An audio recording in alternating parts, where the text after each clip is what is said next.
Ration கடை சாமானிய மக்களுக்கு குறைந்த விலையில் அன்றாட மளிகை பொருட்களை கொடுத்து வருது.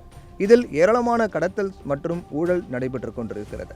ரேஷன் கடை பொருட்களை சாமானிய மக்களுக்கு நியாயமாக கிடைக்க விடாமல் ஊழல் நடப்பதாக புகார்கள் இருந்ததை அடுத்து புதிய நடைமுறை ஒன்று விரைவில் அறிமுகமாக போவதாக நல்ல தகவல் வெளியாகி இருக்கு. இது குறித்தான கூடுதல் தகவல்களை இந்த தொகுப்பில் பார்க்கலாம். பொங்கல் பரிசு தொகுப்பு, கலைஞர் மகளிர் உரிமை தொகை மற்றும் அரசு தரப்பிலிருந்து பெறப்படக்கூடிய உதவிகளை பெறுவதற்கு ரேஷன் கார்டு இன்றியமையாத ஒன்றாக பார்க்கப்படுகிறது. இந்நிலையில்தான் சில ரேஷன் கடைகளில் முறைகேடு மற்றும் ஊழல் நடைபெறுவதாக தெரிகிறது. ரேஷன் அட்டை வைத்திருக்கும் சிலர் தங்களுக்கென ஒதுக்கப்பட்ட பொருட்களை வாங்குவதில்லையா, அதனால் அவர்களுக்கென ஒதுக்கப்பட்ட பொருட்கள் தேங்கி விடுகிறது. இவ்வாறு தேங்கும் பொருட்களை கள்ளத்தனமாக ரேஷன் கடை ஊழியர்கள் விற்று விடுகிறார்கள் என தெரிவிக்கப்பட்டிருக்கிறது. இதுபோன்ற முறைகேடுகளை தடுப்பதற்காக தான் TNPDS என்னும் ஆப்பை நடைமுறைக்கு கொண்டு வந்தது.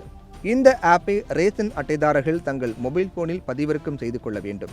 பின்னர் அந்த செயலியில் கடையில் உள்ள உணவுப் பொருட்களின் இருப்பு, முந்தைய பரிவர்த்தனைகள் உள்ளிட்ட விவரங்களை துல்லியமாக அறிய முடியும்.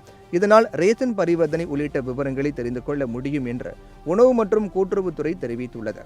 இந்நிலையில்தான் ரேஷன் கார்டுதாரர்களின் அளவுகள் EWS சாப்ட்வேரில் பதிவு செய்யப்பட்டுவிடும். EPOS இயந்திரத்துடன் இணைக்கப்பட்ட சாப்ட்வேரில் ரேஷன் அட்டைதாரர்கள் தங்களது கைவிரலை வைத்தால் அவர்களுக்காக ஒதுக்கப்பட்ட சரியான எடை மின் எடை அளவீடு மூலம் கணக்கிடப்படும். ரேஷன் கடைகளின் ஊழியர்களும் ஊழல் செய்ய முடியாது. இது போன்ற ஒரு திட்டம் விரைவில் வர வேண்டும் என்பதே அனைவரின் வேண்டுகோளாக இருந்து வருகிறது.